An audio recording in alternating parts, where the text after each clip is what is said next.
हमारे पास आने वाली अधिकतर गर्भवती महिलाएं और उनके परिवार वालों का एक ही बहुत ही कॉमन क्वेश्चन रहता है कि क्या नॉर्मल डिलीवरी हो जाएगी ना। ऐसा तो नहीं है कि सिजेरियन करना पड़ेगा। तो polka by the women for the women में मैं हूं डॉक्टर वंदना, और आज इस वीडियो में हम जानेंगे कि ऐसे कौन कौन से कारण होते हैं जिनके कारण नॉर्मल डिलीवरी नहीं हो पाती है और सिजेरियन करना पड़ता है। तो सिजेरियन के कॉजेज को हमने बेसिकली दो कैटेगरी में डिवाइड किया है। फर्स्ट है प्लांट सिजेरियन सेक्शन और सेकंड होता है emergency caesarean section. Plant caesarean section का मतलब होता है कि हमें पहले से ही मालूम है कि इस पेशेंट की या इस गर्भवती महिला की नॉर्मल डिलीवरी नहीं हो सकती है और सिजेरियन करना पड़ेगा। इसके बारे में हम डिटेल में अभी थोड़ी देर में देखेंगे। इसके पहले हम जाने इमरजेंसी सिजेरियन क्या होता है। तो इमरजेंसी सिजेरियन का मतलब होता है कि सब कुछ बहुत नॉर्मल चल रहा है, गर्भवती महिला भी बहुत स्वस्थ है, उसका बेबी भी स्वस्थ है और दर्द भी अच्छे आ रहे हैं, नॉर्मल पेन्स उसको स्टार्ट हो गए हैं, बच्चेदानी का मुंह भी खुल गया है और बच्चा भी अब नीचे खिसक रहा है। मीन्स टोटली ये कहा जाए कि प्रोग्रेस ऑफ लेबर बहुत अच्छा है। पर अचानक से डॉक्टर आकर कहते हैं कि नहीं, नॉर्मल डिलीवरी नहीं हो सकती है, ये तो सीजर करना पड़ेगा, नहीं तो माँ या बच्चे के दोनों को खतरा हो सकता है। तो ये जो कंडीशन होती है जब हमें अचानक से सिजेरियन करना पड़ता है तो इसको कहा जाता है इमरजेंसी सिजेरियन सेक्शन। इसके क्या क्या कारण होते हैं वो भी हम अभी जानेंगे। तो पहले हम स्टार्ट करते हैं plant caesarean section. Plant caesarean section का जो सबसे ज़्यादा कॉमन कॉज रहता है वो है जैसे कि बच्चे की पोजीशन। बच्चा यदि नॉर्मल जो बच्चा गर्भाशय के अंदर आता है, फीटस जो यूट्रस में रहता है, वो नॉर्मली वर्टेक्स पोजीशन में रहता है। वर्टेक्स का मतलब होता है बच्चे का सिर ऐसे नीचे की तरफ होना और पैर उसके ऊपर की तरफ होना, जिसको हम कहते हैं कि बच्चा सीधा है। नॉर्मली जैसे कि हम लोग हैं, हमारा सिर ऊपर है, जब हम खड़े होते हैं तो हमारा सिर ऊपर है और पैर नीचे की तरफ होते हैं, ये हमारी नॉर्मल पोजीशन होती है। पर बच्चे के जो कि गर्भाशय के अंदर है उसके लिए जस्ट अपोजिट होता है। यदि बच्चे का पैर नीचे है और सिर ऊपर है तो उसे हम कहते हैं कि बच्चा उल्टा है, और उल्टा बच्चा नॉर्मल डिलीवरी में प्रॉब्लम करता है। उसको हो सकता है नॉर्मल डिलीवरी के समय दिक्कत आए, इसलिए ऐसे बेबीज़ की सिजेरियन ही करनी पड़ती है ऐसी गर्भवती महिलाओं की। पर यदि ऐसी गर्भवती महिला जिसके कि ऑलरेडी 2 बच्चे या 3 बच्चे हैं, मीन्स जो मल्टीग्राविडा है, उनका यदि ब्रीच प्रेजेंटेशन है, बेबी यदि उल्टा है, तो भी नॉर्मल के लिए हम ट्रायल ले लेते हैं। यदि हेड उसका यदि बच्चा नीचे खिसक रहा है, प्रोग्रेस ऑफ लेबर अच्छा है, तो फिर हम उसको नॉर्मल के लिए ट्रायल ले सकते हैं। पर यदि प्राइमरी है और यदि बच्चा उल्टा है, मतलब उसका सिर ऊपर और पैर नीचे हैं, तो फिर वो सिजेरियन ही करना पड़ेगा। इसके अलावा यदि बच्चा ऐसा ट्रांसवर्स मीन्स आड़ा है, यदि बच्चा पेट में ऐसे आड़ा सो रहा है, तो फिर वो नॉर्मल नहीं हो सकता। ऐसे केसेस में फिर सिजेरियन ही करना पड़ता है। थर्ड जो कारण हो सकता है, यदि बच्चा इस तरह से ऑब्लिक है, मीन्स ऐसे आड़े में लेटा हुआ है इस तरह से, तो भी वो नॉर्मल नहीं हो सकता है। ऑब्लिक में भी हो सकता है बच्चे का सिर ऊपर पैर नीचे की साइड हो, या फिर हो सकता है बच्चे का सिर नीचे और पैर ऊपर हो, पर दोनों ही केसेस में वो नॉर्मल नहीं हो सकता है। तो ट्रांसवर्स और ऑब्लिक ये ऐसी कंडीशन है जो कि किसी भी कंडीशन में नॉर्मल हो ही नहीं सकते हैं, उनके लिए हमें सिजेरियन ही करना पड़ेगा। सेकंड जो कॉज होता है वो है प्लाजेंटा की पोजीशन। नॉर्मली इसके पहले हम ये देखें कि प्लाजेंटा क्या होता है। प्लाजेंटा एक स्ट्रक्चर है जो कि गर्भाशय के अंदर आता है और इसी से बच्चे को ब्लड सप्लाई होती रहती है, ऑक्सीजन मिलती रहती है और इसी से बेबी की ग्रोथ होती है 9 मंथ्स तक। और जब ये प्लाजेंटा नॉर्मली गर्भाशय की या तो आगे के भाग में होता है जिसे हम कहते हैं एंटीरियरली, या फिर पीछे के भाग में होता है जिसे कहते हैं पोस्टीरियरली, या फिर ऊपर वाले भाग में होता है जिसे हम कहते हैं फंडल। ये प्लाजेंटा की नॉर्मल पोजीशन रहती है। बट कभी कभी क्या रहता है कि प्लाजेंटा यूट्रस के या गर्भाशय के निचले वाले भाग में रहता है, मीन्स उसके गर्भाशय का जो मुंह है जिसे हम सर्विक्स कहते हैं, यदि उस वाले भाग में है तो फिर इसे हम कहते हैं प्लाजेंटा प्रीविया। और प्लाजेंटा प्रीविया यदि है तो फिर हमें सिजेरियन ही करना पड़ता है। अब यदि प्लाजेंटा प्रीविया है तो हमें कैसे पता चलेगा कि ये प्लाजेंटा प्रीविया है और हमें प्लांट सिजेरियन करना है इसका।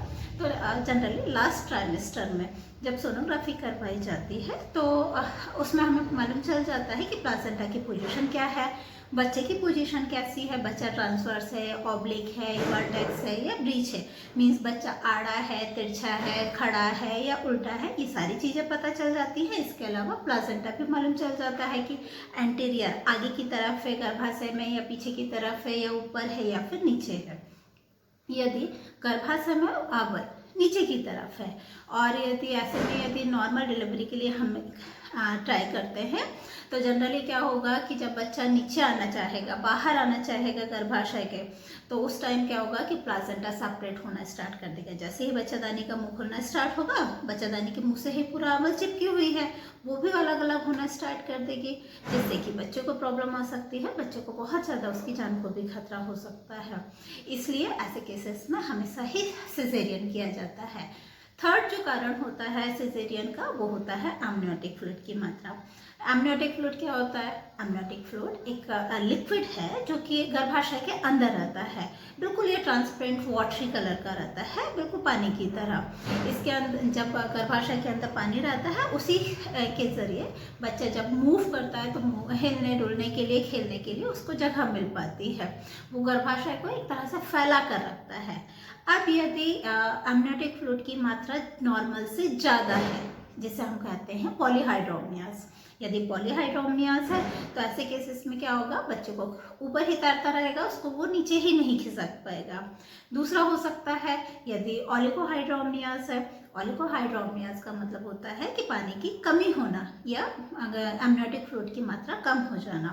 जनरली जो एमनियोटिक फ्लूइड होता है वो एक तरह से लुब्रिकेंट का काम करता है। जब लेबर पेन स्टार्ट होते हैं तो बच्चा नीचे की तरफ आता है और नीचे की तरफ खिसकने के लिए उसको एक लुब्रिकेशन चाहिए, जो कि एमनियोटिक फ्लूइड बहुत अच्छा लुब्रिकेंट की तरह काम करेगा। पर यदि एमनियोटिक फ्लूइड की मात्रा कम है तो ऐसे केसेस में फिर बच्चा नीचे नहीं खिसक पाता है और नॉर्मल डिलीवरी नहीं हो पाती है। कई बार डॉक्टर आपसे कहते हैं कि नहीं, नॉर्मल डिलीवरी नहीं हो सकती है क्योंकि बच्चा नीचे नहीं खिसक रहा है, क्योंकि बच्चा सूख चुका है। ये जो बच्चा सूख चुका है, जो वर्ड यूज़ किया जाता है वो ओलिगोहाइड्रोमियास के लिए ही किया जाता है। इसके अलावा जो नेक्स्ट कारण हो सकता है वो होता है पेल्विस का साइज या पेल्विस का एडिक्यूट होना। जनरली पेल्विस क्या होता है? पेल्विस जो है महिलाओं की जो कमर वाली हड्डियां होती हैं, ये जो इस तरह से पूरी कमर की बोन्स है, ये हम कहते हैं ये पेल्विक बोन है और ये पूरी पेल्विक कैविटी है। पेल्विक कैविटी या पेल्विक बोन का जो साइज है वो बेबी के हेड से यदि बड़ा है तो नॉर्मल डिलीवरी हो जाएगी, पर यदि पेल्विक का साइज छोटा है और बेबी का हेड बड़ा है तो बेबी का हेड पेल्विस से बाहर नहीं निकल पाएगा और फिर ऐसी कंडीशन में बेबी का हेड जाकर नीचे फंस जाएगा और हमें सिजेरियन ही करना पड़ता है। इसके अलावा इसको मेडिकल टर्मिनोलॉजी में हम वर्ड यूज़ करते हैं सीपीडी या सेफेलोपेल्विक डिस्प्रोपोर्शन। इसके अलावा जो नेक्स्ट कारण रहता है वो होता है लूप का होना, बच्चे के गले में नाल का होना। नॉर्मली एक नाल होना वो एक नॉर्मल सी चीज़ है और उसमें कोई प्रॉब्लम भी नहीं आती है यदि नाल की लंबाई अच्छी है तो। पर कभी कभी क्या होता है, बच्चे के गले में 2 नाल या 3 नाल होती हैं। 2 नाल मतलब इस तरह से एक बार और ये 2 बार, इस तरह से गले में 2 नाल लिपटी हुई हैं और नाल का साइज यदि छोटा है तो जब बच्चा नीचे खिसकना चाहेगा लेबर के समय तो वो नाल एकदम टाइट हो जाएगी उसके गले से और बच्चे के सिर को वो नीचे नहीं खिसकने देगी और जब बच्चे का सिर नीचे नहीं खिसक पाएगा तो भी फिर नॉर्मल डिलीवरी नहीं हो सकती है। यदि एक लूप है तो जनरली एक लूप में तो नॉर्मल डिलीवर हो जाता है। इसके अलावा जो नेक्स्ट रीज़न हो सकता है वो होता है कि बेबी की ग्रोथ कैसी है।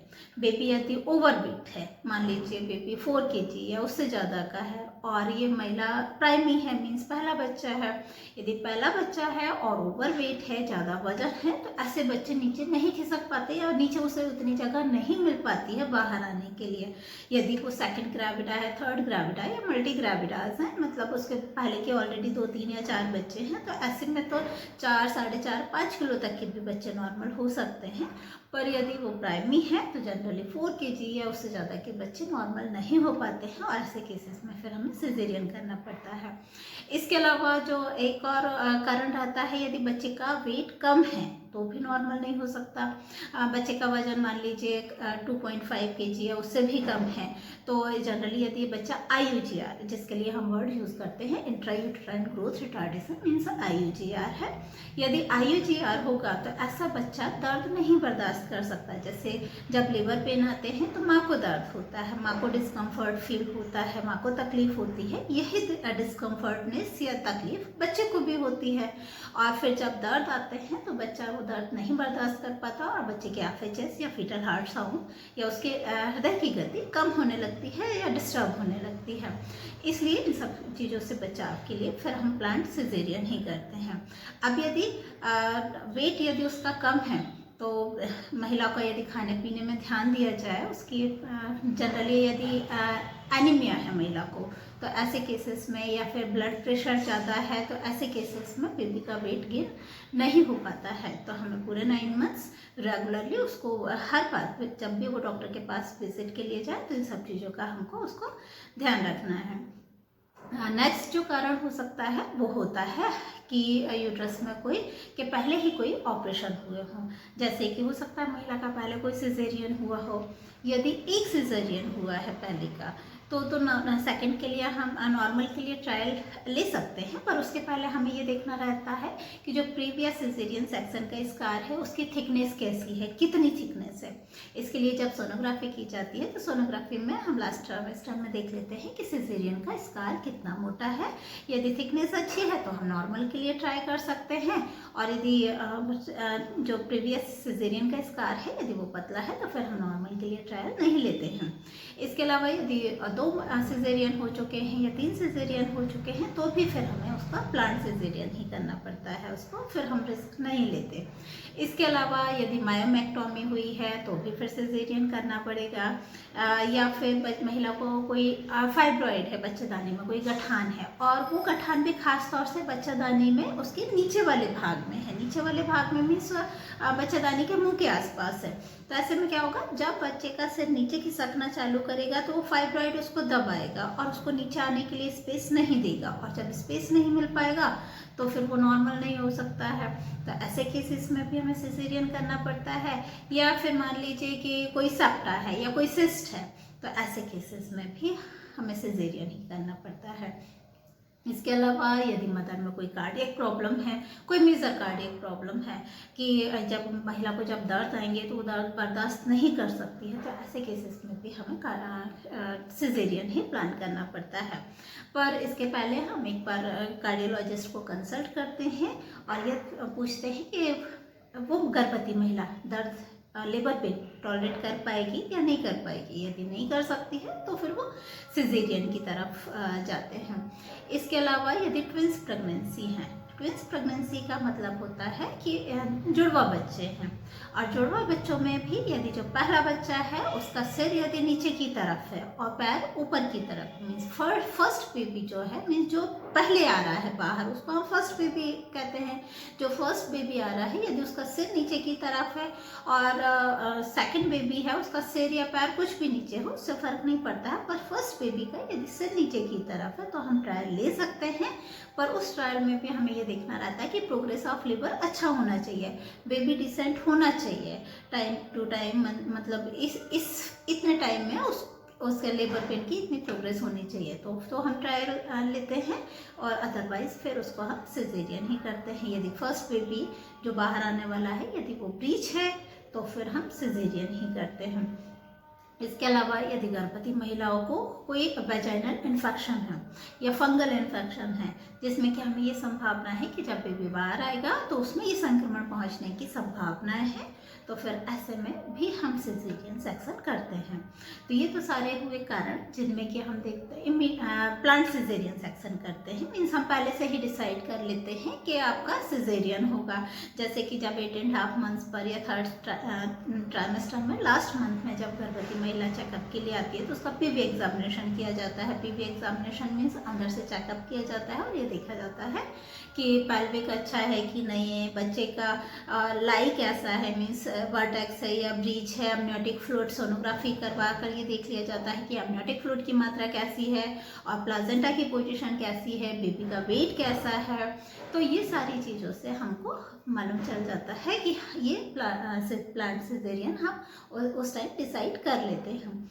और कभी कभी ये भी होता है कि सब कुछ बिल्कुल नॉर्मल चल रहा है, बहुत बढ़िया है, माँ बच्चा दोनों अच्छे हैं और हमें ऐसा लगता है कि बस अब तो कभी भी दर्द आ जाएगा। कभी भी हम पेशेंट को भी कह देते हैं कि जब दर्द आने लगे या फिर पानी जाने लगे या फिर ब्लड आने लगे तो तुरंत आकर हमें बताना है, ये लेबर के साइन है। और लेबर पेन भी स्टार्ट हो जाते हैं, फिर उसको लेबर की प्रोग्रेस भी बहुत अच्छी है, बच्चादानी का मुंह भी बहुत अच्छे से खुल रहा है, बेबी का हेड भी डिसेंट हो रहा है, टाइम टू टाइम वो बच्चे का नॉर्मली जो जिस स्पीड से प्रोग्रेस होनी चाहिए उस स्पीड से प्रोग्रेस ऑफ लेबर बहुत अच्छा है। पर तब भी अचानक से हमको सिजेरियन करना पड़ता है। तो ऐसे कौन कौन से कारण हैं? उनमें जो फर्स्ट कारण है वो है कि यदि लीकिंग जो हो रही है उसमें मिकोनियम आ जाए। मिकोनियम का मतलब होता है कि जो अंदर पानी है, एमनियोटिक फ्लूइड है, वो हरे रंग का आने लगे। हरे रंग का क्यों आने लगता है? अक्सर कभी कभी क्या रहता है कि जो फीटस है वो या जो बच्चा है वो पेट के ही अंदर पोटी कर लेता है, जिसके कारण पानी हरे रंग का आने लगेगा। ये एक इमरजेंसी होती है, जबकि हमें तुरंत ही सिजेरियन सेक्शन करना पड़ता है। इसके अलावा जो दूसरा कारण हो सकता है वो हो सकता है कि पेन्स तो बहुत अच्छे आ रहे हैं, बच्चे का सिर भी नीचे की तरफ है पर सर्विक्स का ही मुंह नहीं खुल रहा है, मीन सर्वाइकल डायलिटेशन नहीं हो रहा है। सर्वाइकल डायलिटेशन नॉर्मली 2 घंटे में 1 सेंटीमीटर खुलना ही चाहिए। ये प्राइमीज के लिए 1 घंटे में 1 सेंटीमीटर या 2 घंटे में 1 सेंटीमीटर ये नॉर्मल है। पर कभी कभी क्या होता है 2 घंटे 3 घंटे 4 घंटे हो गए हैं, पेशेंट हमारे पास जब आई थी तब 1 सेंटीमीटर ही डायलिटेशन था और अब 6 घंटे हो चुके और अभी भी 1 सेंटीमीटर ही डायलिटेशन है। 10 घंटे हो चुके अभी भी 1 फिंगर डायलिटेशन है। इसका मतलब अब ये सर्विक्स डायलेट नहीं होगा। तो ऐसे कंडीशन में फिर हमें इमरजेंसी में ही सीजर करना पड़ता है। थर्ड जो रीज़न होता है वो हो सकता है कि ऑब्स्ट्रक्टेड लेबर हो। ऑब्स्ट्रक्टेड लेबर का मतलब होता है कि बच्चा नीचे आकर सेकंड स्टेज में आकर बच्चा फिक्स हो गया, अब वो नीचे नहीं खिसक रहा है, आकर वो फंस गया है। तो ऐसे कंडीशन में भी फिर हमें पेशेंट का सिजेरियन ही करना पड़ता है। इसके अलावा फोर्थ जो रीज़न हो सकता है वो हो सकता है फीटल डिस्ट्रेस।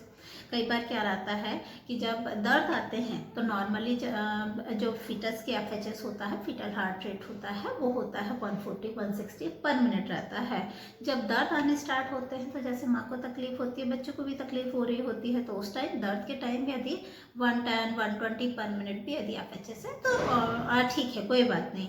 पर कभी कभी क्या रहता है 80-90 पर मिनट इतनी भी एफएचएस हो जाती है, जो कि बच्चे के लिए खतरनाक हो सकती है और ये अलार्मिंग साइन है कि नहीं, अब हमें सिजेरियन कर ही देना चाहिए, अब हमें वेट नहीं करना है। इसके अलावा कारण हो सकता है prolapse of umbilical cord, means जो नाभि नाल है। नॉर्मली क्या रहता है, पहले क्या बेबी बाहर आता है, फिर अम्बिलिकस, फिर प्लासेंटा, ये एक नॉर्मल प्रोसेस है, नॉर्मल कि इस तरीके से डिलीवरी होगी। पर कभी कभी क्या होता है बेबी के आने के पहले ही अम्बिलिकल कॉर्ड बाहर आ जाती है, तो इसे हम कहते हैं प्रोलैप्स ऑफ अम्बिलिकल कॉर्ड। और यदि ये हो रहा है तो फिर हमें इमरजेंसी में सिजेरियन ही करना पड़ता है और हम नॉर्मल के लिए वेट नहीं कर सकते। इसके अलावा प्लाजेंटल अब्रप्शन हो सकता है। तो प्लाजेंटल अब्रप्शन का मतलब होता है नॉर्मली जैसे मैंने अभी बताया कि पहले फीटस बाहर आता है, इसके बाद अम्बिलिकल कॉर्ड बाहर आती है और फिर प्लाजेंटा बाहर आता है। पर यदि प्लाजेंटा पहले ही सेपरेट होने लगे गर्भाशय की दीवारों से तो इस कंडीशन को कहते हैं प्लाजेंटल अब्रप्शन।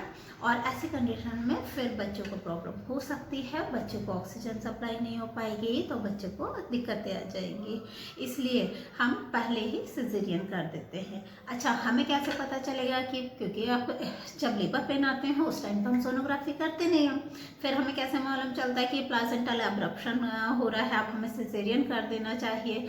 कभी कभी क्या नॉर्मली जो जब लेबर पेन होते हैं तो एमनियोटिक फ्लूइड बिल्कुल वाटरी, क्लियर वाटरी कलर का निकलता रहता है, उसमें थोड़ा बहुत म्यूकस हो सकता है, थोड़ा बहुत ब्लड स्टेन हो सकता है। जब सर्विक्स डायलेट होगा तो थोड़ा बहुत ब्लड स्टेन होना नॉर्मल चीज़ है। पर यदि इस एमनियोटिक फ्लूइड में बहुत ज़्यादा ब्लड आ रहा है, बिल्कुल उसका कलर रेड कलर का बिल्कुल ब्लडी कलर है, तो इसका मतलब है कि हो सकता है कि प्लासेंटा सेपरेट होना स्टार्ट हो गया है और उसी से ये इतना सारा ब्लड एमनियोटिक फ्लूइड में मिक्स होकर आ रहा है। तो ऐसी कंडीशन में भी फिर हम सिजेरियन करते हैं। तो ये हमने देखे कुछ कारण कि नॉर्मल या प्लांट सिजेरियन कब करते हैं और इमरजेंसी सिजेरियन कब किया जाता है। जैसे कि प्लांट सिजेरियन में हमने देखा कि यदि बेबी की पोजीशन या उसका लाई यदि ट्रांसवर्स है, ऑब्लिक है या ब्रीच है, तो फिर हम सिजेरियन करते हैं। मीन्स बच्चा आड़ा है, तिरछा है या फिर सीधा उल्टा है। उल्टा मीन्स बच्चे का पैर नीचे और सिर ऊपर है, तो भी फिर हम सिजेरियन करते हैं। दूसरा, यदि प्लासेंटा की पोजीशन यदि third grade of placenta previa है, सीवियर ग्रेड प्लासेंटा प्रीविया है, तो भी फिर हम सिजेरियन करते हैं। थर्ड, यदि एमनियोटिक फ्लूइड बहुत ज़्यादा है, मीन्स पॉलीहाइड्रोमियास है या फिर ओलिगोहाइड्रोमियास है, तो भी फिर हम सिजेरियन करते हैं। या फिर CPD means cephalopelvic disproportion, it means pelvis का साइज छोटा, बेबी का साइज, हेड का साइज बड़ा है, तो भी फिर सिजेरियन करते हैं। या फिर बच्चे के गले में 2-3 इतने लूप हैं, कॉर्ड ऑफ अम्बिलिकल कॉर्ड के लूप्स हैं, तो भी फिर हम प्लांट सिजेरियन करते हैं। इसके अलावा बेबी की ग्रोथ, यदि बेबी ओवर वेट है, मीन्स 4 प्राइमीज है और 4 kg से ज़्यादा है, या बेबी अंडर वेट है, तो भी हम सिजेरियन करते हैं। या फिर यूट्रस के पहले कोई ऑपरेशन हो चुके हैं, जैसे कि मायोमेक्टोमी या फिर प्रीवियस सिजेरियन हो चुके हैं, तो भी फिर हम ऑपरेशन करते हैं। या फिर बच्चेदानी में नीचे की तरफ कोई ग्रोथ है, तो भी फिर हम सिजेरियन करते हैं। या फिर बच्चेदानी में कोई वाजाइनल इन्फेक्शन है, तो सिजेरियन किया जाता है। या फिर मदर को कोई कार्डियक प्रॉब्लम है, तो भी फिर प्लांट सिजेरियन किया जाता है। वहीं हमने देखा कि कुछ इमरजेंसी कुछ कारण ऐसे भी होते हैं जिसमें हमें इमरजेंसी में सिजेरियन करना पड़ता है। तो इमरजेंसी सिजेरियन के कारणों में हमने देखा कि जैसे कि यदि FHS डिस्टर्ब हो रही है, मीन्स फीटल डिस्ट्रेस में जा रहा है, तो हम इमरजेंसी में सिजेरियन करेंगे। या फिर प्लासेंटल एब्रप्शन है, तो भी हम मीन्स प्लासेंटा यदि सेपरेट हो रहा है, तो भी हम इमरजेंसी सिजेरियन करेंगे। या फिर मेकोनियम स्टेन है एमनियोटिक फ्लूइड में, तो भी हम सिजेरियन करेंगे। या फिर अम्बिलिकल कॉर्ड का प्रोलैप्स है, तो भी हम इमरजेंसी में सिजेरियन करते हैं। या फिर नॉट प्रोग्रेस ऑफ लेबर है, मीन्स प्रोग्रेस ही नहीं हो रही है, दर्द भी नहीं बढ़ रहा है, बच्चादानी का मुंह भी नहीं खुल रहा है, तो भी फिर हम इमरजेंसी में सिजेरियन करते हैं। या फिर सर्वाइकल डायलेटेशन नहीं हो रहा है, तो भी फिर हम इमरजेंसी में सिजेरियन करते हैं। इसके अलावा कभी कभी मदर्स भी, मीन्स गर्भवती महिला भी, जब बहुत ज़्यादा थक जाती है, तेज दर्द आते हैं, तो हर दर्द में उसको ऐसा लगता है कि बच्चा जल्दी से बस निकल जाए, बाहर आ जाए। इसके लिए वो हर दर्द में बस एक ही रिक्वेस्ट करती है कि नहीं, आप तो मेरा ऑपरेशन कर दीजिए, किसी भी तरह से इस बच्चे को बाहर निकाल दीजिए। तो ये जो ऐसी कंडीशन है, इसमें केवल हमें उसको सांत्वना देनी है कि नहीं बेटा, बस थोड़ा सा और निकल, बेबी बाहर आ जाएगा। क्योंकि सिजेरियन के एक अपने कॉम्प्लिकेशन होते हैं, इसलिए हमेशा कोशिश करना चाहिए कि यदि नॉर्मल डिलीवरी हो रही है तो आप नॉर्मल ही करवाएं। केवल इस डर से कि नहीं हमसे दर्द बर्दाश्त नहीं होगा या हम दर्द नहीं झेल पाएंगे, केवल इस डर से आपको सिजेरियन नहीं करवाना है। अच्छा, एक चीज़ और जो मैंने अक्सर देखी है, कई लोग आकर कहते हैं कि नहीं हमारा तो सब कुछ बढ़िया था, बहुत अच्छा था, डॉक्टर ने क्या भी दिया था कि नॉर्मल हो जाएगा, पर लास्ट मोमेंट पर उन्होंने बेवजह में सिजेरियन कर दिया, और उन्होंने अपने पर्सनल बेनिफिट के लिए सिजेरियन कर दिया, नहीं तो हमारी तो नॉर्मल ही डिलीवरी हो जाती।